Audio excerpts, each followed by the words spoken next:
Chicos, ya empecé la grabación. Darles la bienvenida a los que van a escuchar la grabación y ahorita están en clase a lo mejor o están ocupaditos y no se pudieron conectar. Pero bueno, recordarles la importancia de estas charlas. Estamos generando una especie de networking con información valiosa que cada uno puede aportar y ir agendando su charla mensualmente según su disponibilidad. Entonces, quienes no lo han hecho todavía, pues invitarles a que lo hagan lo más pronto posible en su marco de profesionalismo o en tema que dominen, para que así todos nos vayamos enriqueciendo y viendo estas charlas, ya sea en vivo o la grabación, que como ya saben está todo en nuestro canal de YouTube.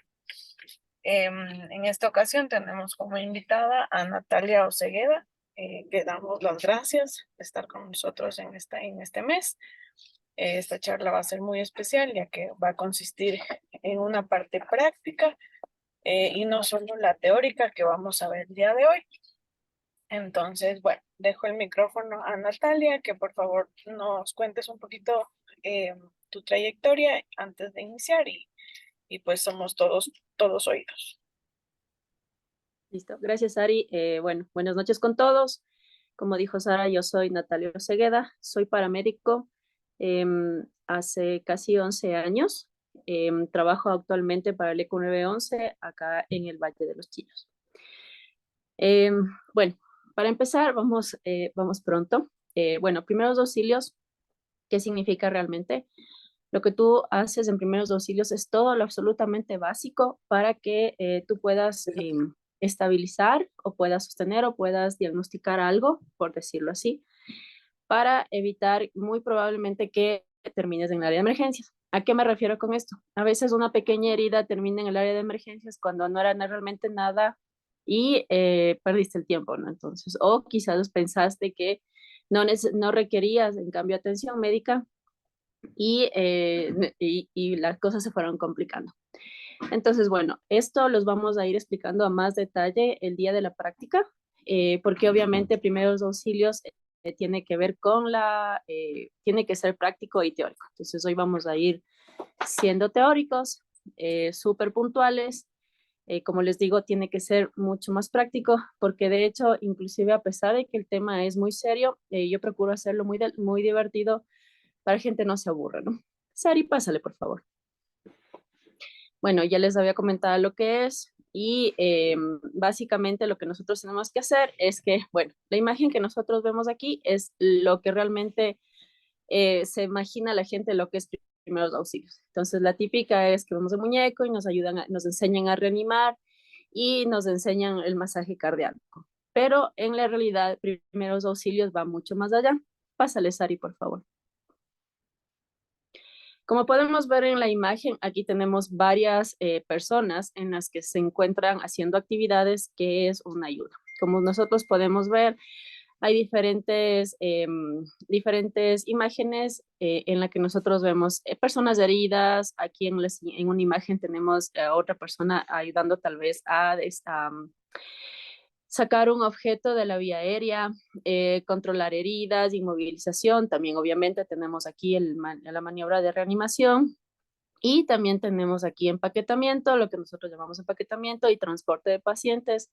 Eso es todo como un mundo, ¿no? Pero Sari me solicitó que sea muy puntual debido a a la actividad que usted realiza. Pásale, por favor. Y bueno, lo que nosotros vamos a ver son hemorragias, heridas, curaciones, traumatismos, fracturas, lesiones articulares, quemaduras, síncopes y lipotimias, vendajes y transporte de heridos. Estos van a ser los temas en los que nos vamos a concentrar. Si a ustedes les interesa, más adelante podemos ver los otros temas. Pásale, por favor, Sari. Y bueno, vamos al punto, ¿no?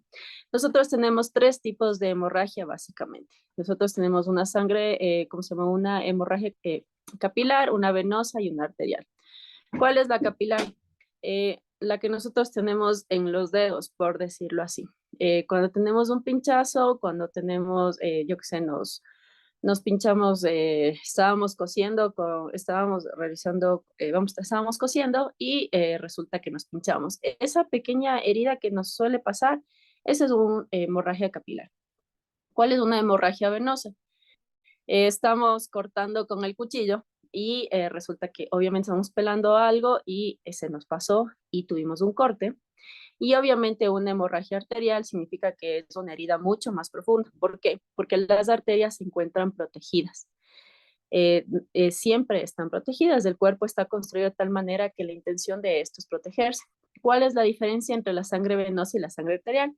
La sangre arterial es roja y sale, dependiendo de la herida, o puede salir pulsátil, es decir, de acuerdo al latido del corazón. Entonces, esto sale en chorro y en la sangre venosa pues sale, es un color más de color vino, más oscurita.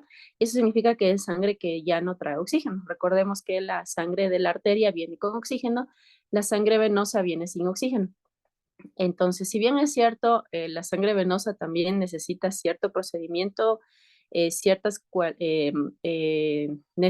ciertas necesidades. Obviamente la sangre arterial tiene otros procedimientos. Insisto, todo esto vamos a ver el día de la capacitación porque, como les decía, esto es muy, muy práctico. La importancia de que nosotros sepamos diferenciar esto es obviamente que no siempre vamos a necesitar correr a emergencia, a la sala de emergencia, vamos a necesitar llamar a una ambulancia. Y también lo que les voy a enseñar, los procedimientos para evitar o parar el sangrado o que ustedes lo identifiquen, ¿no? Entonces, como les digo, la importancia de esto es el hecho de que ustedes sepan identificar y también que vean que es súper importante porque, por ejemplo, una hemorragia arterial es mucho más fuerte por el latido cardíaco, como les decía hace un momento, y esta se va a perder a mayor velocidad. La sangre venosa, las hemorragias son importantes hasta cierto punto, pero obviamente no corre en riesgo nuestra vida porque podemos hacer procedimientos y la sangre de este sentido eh, se pierde mucho más lentamente. Pásale, Sari, por favor. Bueno, en heridas y curaciones. La verdad, esta es la imagen menos grotesca. La mayoría de personas son bastante eh, perdón, les molesta mucho las heridas, por eso la encontré la más pequeña. Es muy frecuente las heridas en cabeza y este tipo de heridas, obviamente, como que la que vemos aquí en esta imagen, esta herida necesita sutura, lo que ustedes llaman coser. Entonces, bueno, es una herida que ustedes se dan cuenta, es una herida que ahorita ya está limpia y esa es parte de lo que les comentaba, de identificar la herida y curar. Aquí nosotros podemos ver en esta imagen dos heridas, una más larga, una más pequeña, y ven que no está sangrando. Entonces, la cabeza usualmente sangra bastante, entonces esta herida lo que ya hizo es empezar a coagular. Esta es una de las características de la sangre venosa. Empieza a coagular de manera inmediata. La sangre arterial se demora un poco más. Entonces, lo que nosotros podemos ver es que está, bueno, ya está, y obviamente está sin sangrar, perdón, y obviamente necesita atención médica. Insisto, todo esto les voy a enseñar el día de la práctica. Pasemos, por favor. Bueno, traumatismo. Bueno, básicamente esto es lo que ustedes llaman golpe o moretón, etcétera. Y lo que nosotros podemos ver, como se puede ver en la imagen, es que tienes esta coloración morada, que está roja y luego se va haciendo negra. Estas usualmente, y dependiendo del lugar, son de importancia. Como nosotros podemos ver aquí en la imagen, una herida en ojo es muy, muy importante porque puede provocar sangrado dentro del ojo y obviamente puede tener afectaciones, pero hay otras heridas que no son tan importantes, como a veces los golpes que nos damos en el borde de alguna mesa, en las piernas, o o el golpe que nos damos a veces en las esquinas de las paredes, ¿no? Entonces, esto también tenemos que saber identificar cuándo requerimos o cuándo no requerimos atención médica. Pásale, Sari, por favor. Bueno, para hablar de fracturas de lesiones, primero les voy a explicar los tipos de huesos. Esto es súper importante primero, por el tipo de sangrado que tenemos y segundo, por la deformidad que vamos a tener. Entonces, en esta imagen lo que nosotros vemos es un hueso plano. Todos los huesos planos y los huesos largos, como el que vemos aquí, sangran bastante y eso, por lo tanto, llama mucho la atención. Este tipo de huesos, lo que nosotros tenemos que ver es sentir, eso se siente. Cuando se te rompe un hueso, eso lo puedes sentir a la palpación. Por eso es que nosotros cuando estamos en la ambulancia o estás en el hospital, te tocan y te dicen, esto está roto. Entonces tú te niegas, no dices, no, doctor, no puede estar roto, yo tengo un baile el fin de semana o lo que sea. Y tú le dices, no, está roto. Entonces, obviamente, no, es que tengo que hacerme la radiografía. Claro, nosotros lo que hacemos es comprobar con la radiografía en cuántas partes de ese hueso se rompió, exactamente a la altura donde se rompió, porque obviamente tú ya vas palpando. Entonces, ¿por qué es importante, insisto, esto? Por la cantidad de sangre. Los huesos largos, independientemente del tamaño que tengan, sea la clavícula, sea las costillas, sean el fémur, la tibia, que son los huesos que ya les voy a ir explicando, si es que no los conocen, son de sangrado importante. Hay unos más importantes que otros. Y los huesos planos, como vemos aquí, que tenemos el occipital, nosotros tenemos otro hueso plano importante que es el esternón. Son huesos importantes y también sangran bastante. Los otros huesos son de gran importancia, pero no tienen el sangrado. Independientemente de la fractura, por el dolor, por la deformidad, por la posibilidad de que haya una secuela en la que no haya al 100% la movilidad o la dirección, ¿cómo se llama? La continuidad de la estructura, lo que nosotros tenemos que ver es la importancia de la vida. Esto siempre es lo que nosotros vemos. Más allá de la funcionalidad, esto es muy importante por esa razón. Continuamos, por favor. Lo que nosotros vemos aquí a continuación es unos tipos de fractura. Entonces, en la parte izquierda de la pantalla tenemos una fractura oblicua, que significa que el hueso se partió, está en una forma lateralizada, por decirlo así, y el hueso no se movió. Entonces, lo que tenemos aquí es una fractura en la que usualmente dices, me rompí el hueso, me pusieron un yeso y gracias, hasta luego me mandaron a la casa, no me puedo mover y tengo que estar quieto tantos días. Eso significa que tuviste suerte de que no se te mueva la fractura, ¿no? En la siguiente, lo que tenemos es una fractura comminuta. Como ustedes pueden ver, esta fractura es usual en las uniones de los huesos. Los huesos largos principalmente tienen una cabeza y un cuerpo y se rompen exactamente en la articular, en esa parte donde se articula, por decirlo así, donde se une. Y esas fracturas son muy complicadas porque pueden ser o no pueden ser cirugía, dependiendo de varios factores que determina el traumatólogo. También son de muchísimo cuidado, porque si te mueves, si no hiciste bien este movimiento, se pueden mover estas fracturas. Y como les digo, todo depende del criterio del médico. La fractura en espiral, como está llamada aquí, o es también rotativa, significa que por alguna razón tu hueso rotó. Hiciste algún movimiento que tu hueso está rotado. Y esas fracturas son bastante complicadas, usualmente igual terminan en cirugía, porque obviamente, como pueden ver ustedes, el hueso se fractura en varias partes. Entonces, hay que tratar de que este hueso no termine de romperse en pedacitos, por decirlo así. Y la fractura compuesta que ustedes ven al lado derecho es una fractura en la que no solo se te rompió, sino que se te movió. Y usualmente lo que hay es acortamiento, porque los tendones jalan al hueso. Entonces, esos son de las fracturas más dolorosas que existen muy, muy frecuentes muy frecuentes en personas de tercera edad o deportistas cuando han hecho algún movimiento y este movimiento, obviamente, a la caída provoca este tipo de fracturas. Pásale, por favor. El siguiente tema es quemaduras.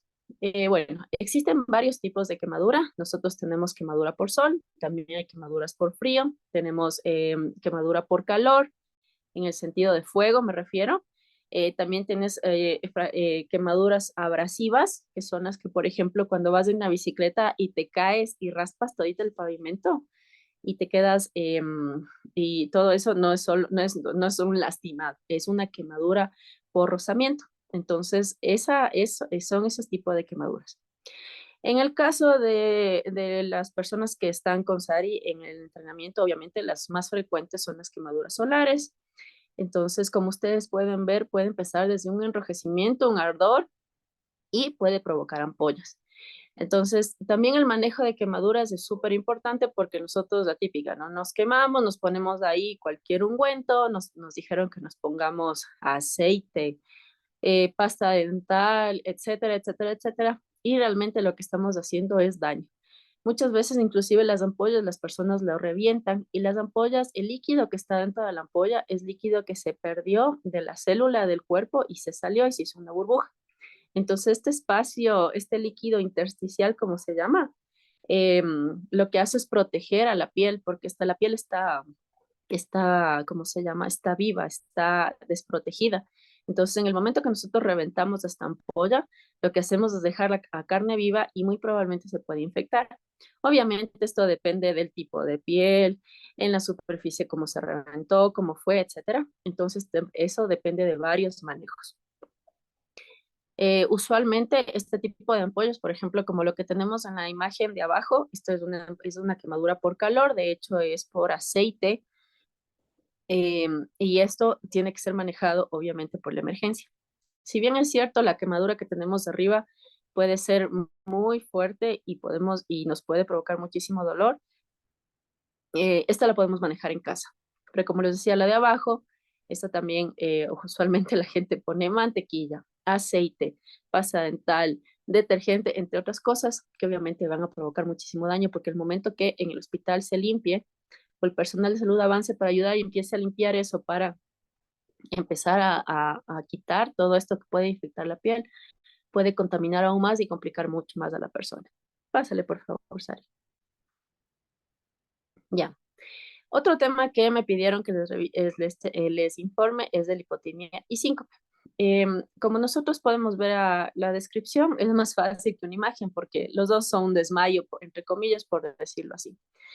Entonces, lo que nosotros tenemos en la lipotimia es una sensación de mareo. Por ejemplo, hoy no comí, no he comido toda la semana. Es muy frecuente que mucha gente haga dietas extremas y esto obviamente el cuerpo lo resiente. Y llega un punto entre que hace dietas extremas, hace ejercicio extremo, la cantidad de azúcar que recibe el cerebro va a ser mínima y el cerebro va a tener que desconectarse. Por lo tanto, empieza a marearse y la gente eh, se desmaya. Es como el término más común que les puedo explicar. Entonces, la gente se desmaya. Y luego recupera el sentido por su propio, ¿cómo se llama? Por su propio, el cuerpo empieza a reaccionar, se vuelve a conectar y te despiertas. Te despiertas confundido, te despiertas como extrañado. Mucha gente se despierta llorando porque se asustó, pero se despierta solo. En el caso del síncope, este es mucho más grave porque pasó de manera espontánea. La persona no se mareó, simplemente pasó, estabas caminando, y yo qué sé, estás conversando y de pronto te desmayaste. Entonces, en ningún momento te dijeron, hoy estoy mareado o algo por el estilo, espérate, me siento, sino que pasó. Esto es muy peligroso porque usualmente bien tienen que ver con temas cardíacos. Entonces, hay que identificar obviamente si la persona no se despierta, que el corazón no se haya parado. Este es un tema mucho más fuerte, mucho más delicado. Entonces, en este caso, la gente sí necesita ayuda. Como les digo, está muy ligado con el corazón y es muy, muy frecuente en personas ya adultas mayores, usualmente en hombres más de 40 años y en mujeres a partir de los 45. Continúa, por favor. Ya.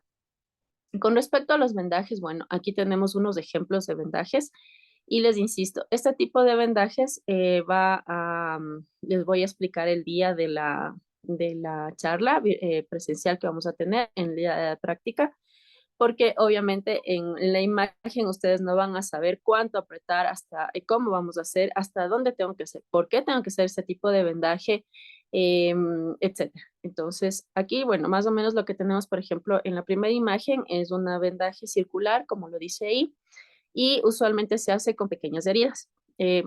Esto es importante, que necesitamos hacer cierto tipo de presión con cierta cantidad del ancho, del grosor, eh, para que primero no apretemos demasiado. Es súper importante que mantengamos la circulación en los dedos. Es falso que tenemos que detener la circulación porque, como les decía, hay heridas que requieren sutura, pero otras no. Entonces, bueno, esto, como les digo, les voy a explicar ese día. Pásale, Sari, por favor.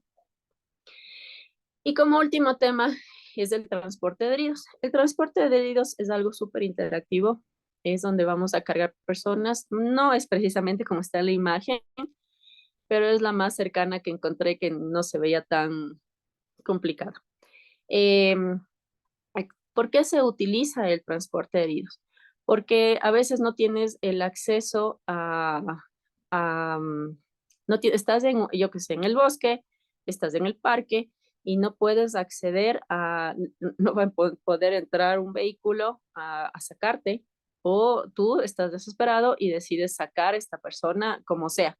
Entonces es importante saber cómo sacas a la persona, porque le vas a provocar más daño, vas a provocar más dolor y tú te vas a cansar más y vas a tener ahí dos personas. La una porque hizo exceso de fuerza y la otra que está extremadamente adolorida, porque usualmente las cosas nos pasan con alguien o solos. Entonces estamos solos, me pasó con alguien, estoy aquí, estoy con alguien caído y usualmente la típica, la persona que se cayó es más pesado que tú. Entonces, ¿y ahora cómo hago? ¿Cómo le saco? ¿Cómo le arrastro? Entonces, en posiciones, saber que tienes que hacer alguna posición cómoda para tu cuerpo para no cansarte, saber hasta cuál es tu límite. Y la verdad es que, claro, el rato que estamos haciendo esta práctica es súper divertida, es chistosa porque estás cargando personas, pero lo importante aquí es que ustedes sepan que no se van a hacer daño ni que van a provocarle más daño a la persona. No es que la persona que está herida no le vas a, no es que no le vas a provocar dolor, pero ya va a ser menor el dolor, ¿sí? Yo me invento, están ustedes en la montaña y esa es de las razones más grandes por las que se saca a una persona. Ustedes están en la montaña y no tienen señal de celular, como para decir, oigan, ayúdenme, estoy en tal parte, en la ubicación que les mando por el Google Maps. Entonces, avanzar hasta una parte, no puedes dejar sola a la persona y no puedes avanzar porque se van a perder. Entonces, esta es una de las razones por las que, y les digo esto porque ustedes son deportistas. Entonces, eso más o menos son los temas que vamos a tratar. Pásale, Sari. Tal vez tienen alguna pregunta. Fui tal vez demasiado rápido. En honor al tiempo lo hice de esta manera. Eh, Escucho sus comentarios.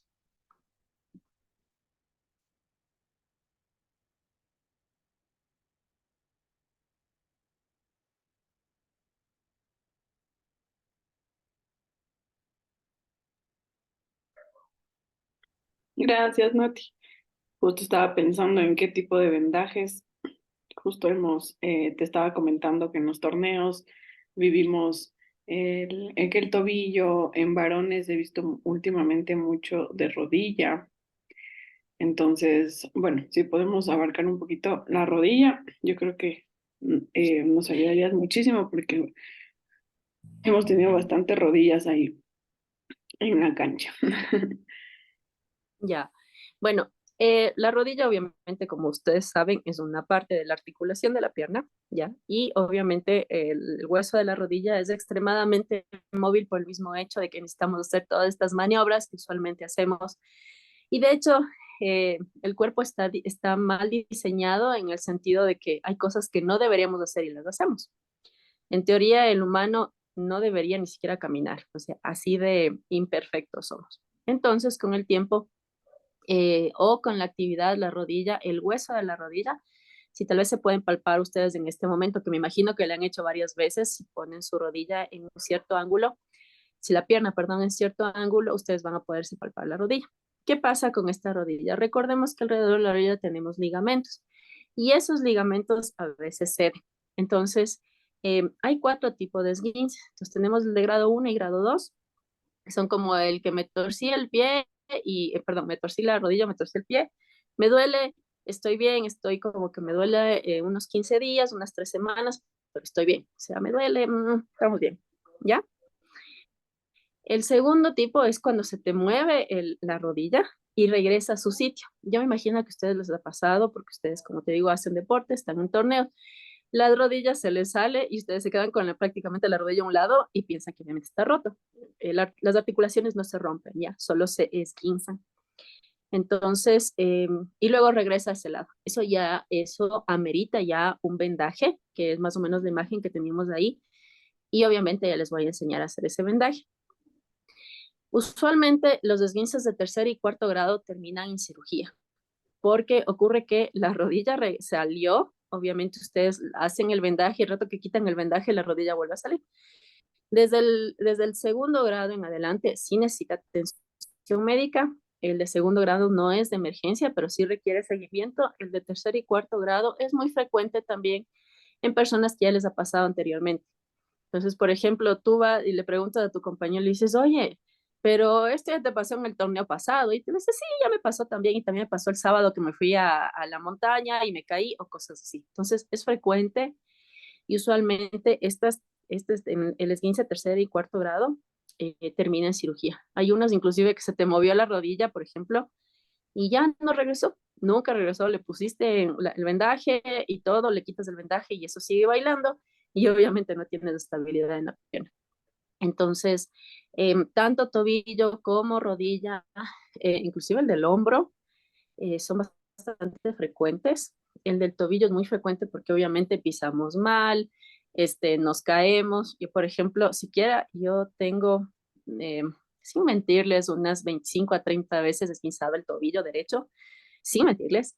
Eh, y ha llegado hasta grado 2 afortunadamente. O sea, pero yo sí tengo miedo porque una cirugía de tobillo es súper delicada. Entonces, y la inflamación es doloroso, no puedes asentar el pie, etcétera.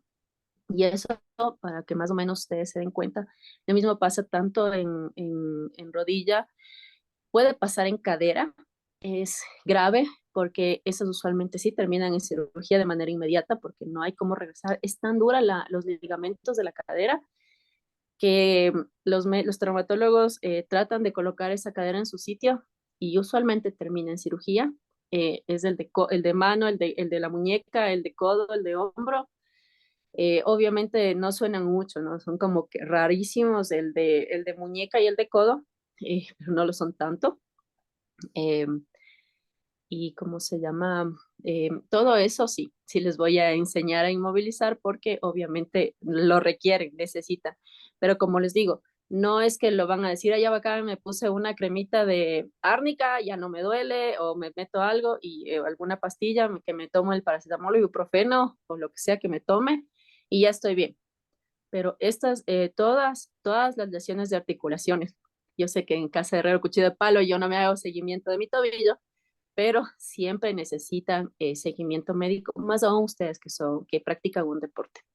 Y ayuda mucho las famosas rodilleras o las tobilleras para quienes son ya muy propensos y como tú dices, ya van varias veces presentando esa situación, ya sea en clases o en torneos.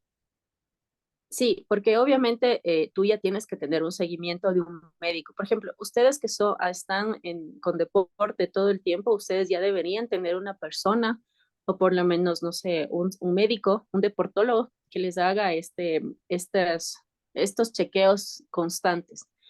Porque obviamente el cuerpo está sometido a diferentes tracciones, por decirlo así, que no está acostumbrado un humano normal, por decirlo así, porque obviamente un deportista desarrolla la masa muscular y tiene otra fuerza que no tiene una persona que no hace nada de deporte. Entonces, siempre ustedes tienen que tener un seguimiento de una persona, de un médico, siempre, o sea, siempre, eso es extremadamente necesario. Cuando ustedes van a los torneos, sí era importante que alguien les pueda acompañar y si no pueden, ahorita ustedes ya van a estar capacitándose para esto y tienen que continuar capacitándose. Pero en algún momento, ojalá les pueda acompañar a alguien en los torneos para que siempre les esté chequeando. Inclusive, debería haber en los torneos la empresa organizadora, bueno, no sé cómo sea la organización de los torneos, pero deberían tener personal médico que les acompañe. Por ejemplo, en la concentración deportiva de Pichincha, cada vez que había un torneo grande, había una ambulancia privada contratada. Entonces había personal prehospitalario que les podía atender. Entonces, por ejemplo, los chicos, cuando querían bajar de peso, por ejemplo, para ser más rápidos, lo cual es absurdo, los chicos no comían y se sobreesforzaban en la piscina. Entonces, al llegar al final, ellos se desmayaban. A buena hora nunca pasó que se desmayaban dentro de la piscina. Obviamente les sacaban y les sacaban en la ambulancia, les controlaban y todo. Y era principalmente porque los muchachos se sobreesforzaban. Eso les pasaba mucho por esta razón. Y obviamente lo que está pasando mucho, y bueno, viene pasando hace muchos años, es que muchas muchachas pensaban que no, es que estoy gorda por la masa muscular que desarrollaban y dejaban de comer, entonces se desmayaban. Entonces, como consejo sería, aparte de que las rodilleras, porque aparte de eso mucha gente utiliza rodillera o tobillera o muñequera y no es necesario. E inmovilizar las articulaciones cuando no es necesario le haces daño a tu articulación porque no permites la movilidad libre y normal de la articulación. Entonces, por ejemplo, si tú estás en el torneo y necesitas colocarte la muñequera, me invento, porque el rato que vas al sacar la pelota te molesta o te duele o algo, de acuerdo, pero que lo estés usando todo el tiempo y constantemente, le haces daño a tu articulación, Ok. ¿sí? Entonces, es importante que ustedes tengan seguimiento. Si tu médico te dijo que tú necesitas usar una rodillera en el momento del partido, el momento que estés haciendo ejercicio, etcétera, ahí es recomendable. Pero si tú no tienes un médico que te siga y te diga, sí, necesita o no necesitas, no, no es necesario. Ya. Sí, siempre, ustedes siempre, siempre, siempre tienen que estar siendo atendidos por personal médico, porque, yo les insisto, o sea, ustedes desarrollan un supercuerpo, eh, es real, o sea, la fuerza y a la presión a la que le someten es extremadamente fuerte. Ya. Incluso Entonces, al aire bueno, libre todo influye. perdón, Incluso al ser un deporte al aire libre, todo el sol y todos los factores climáticos influirán. Entonces, exactamente. ya. Sobre la asistencia médica, sí, justo en los circuitos de Arena Quito, sí hemos sido precavidos en ese sentido y siempre tenemos un fisioterapeuta o un médico cercano que esté atendiendo cualquier dolencia. Entonces, qué bueno que fortaleces este tema y nos recuerdas la importancia de mantener así la organización de los eventos. Y Ahora, perdón que te interrumpa en este sentido, verás. Si bien es cierto, el personal médico es una persona que te ayuda mucho, etcétera, pero tiene que ser un especialista en deporte, tiene que ser un deportólogo, ok, porque el deportólogo ya tiene la especialidad, esto es una especialidad, ¿sí? Y el deportólogo tiene esta especialidad en la que conoce las tracciones de cuerpo dependiendo del deporte, ¿sí? Por eso están las especialidades.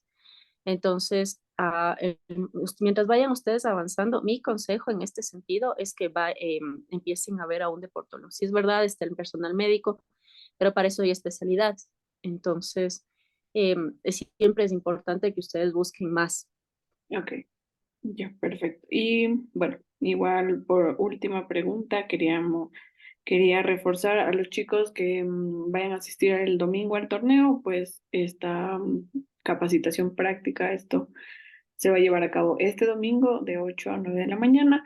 Y bueno, agradecerte, Nati, por todo lo compartido. Y por último, antes de que se acabe nuestro tiempo, que nos comentes si necesitamos llevar algo en especial, eh, más que la puntualidad. Sí, son algunas cosas, Sari, te va a pasar por WhatsApp lo que necesitan, porque sí va a ser necesario para la práctica. Algunas cosas, no sé qué tan abiertos estén para ver alguna poco de, no sangre per se, por si acaso, pero sí que sean un poco más cercanos con lo de las heridas, ¿no? Porque eso es súper importante. No sé qué tan abierto para ese tema. Insisto, no es sangre de verdad, por si acaso, no es que voy a ir ahorita a sacarle un paciente y les voy a llevar coagulada, no, no, no. Pero hay gente que se impresiona muchísimo, entonces Ok. actualmente nosotros hacemos para emular la sangre, es bastante fuerte en el olor. Entonces, no sé qué tan abiertos estén, avísame, Sosari, porfa, para ver cómo hago un plan B con respecto a eso. Pero usualmente se utiliza guantes de manejo, el vendaje, algunas cosas para inmovilizar que vamos a necesitar. Me imagino que tienes escoba ya en el arena, supongo que tienes, entonces eso podemos utilizar y cosas así que son básicas. Por eso te digo, los primeros auxilios básicos es como, eh, Ujú. tampoco ser súper por si acaso, o sea, no es que vamos a ser como en las pelis, ¿no? Que el hombro, la pierna inmovilizada, no, no, tranquilos, no es nada, no es nada telenovelesco. Perfecto. No, sí, aparte para la movilidad, pues obviamente son recursos que tienes ahí a la mano, a lo mejor en la casa, en la oficina. Entonces, bueno, ahí ya nos iremos coordinando por interno. Nuevamente, muchas gracias y pues aquí paramos la grabación y que tengan muy buena noche a todos. Chao a todos. Hasta luego. Chao.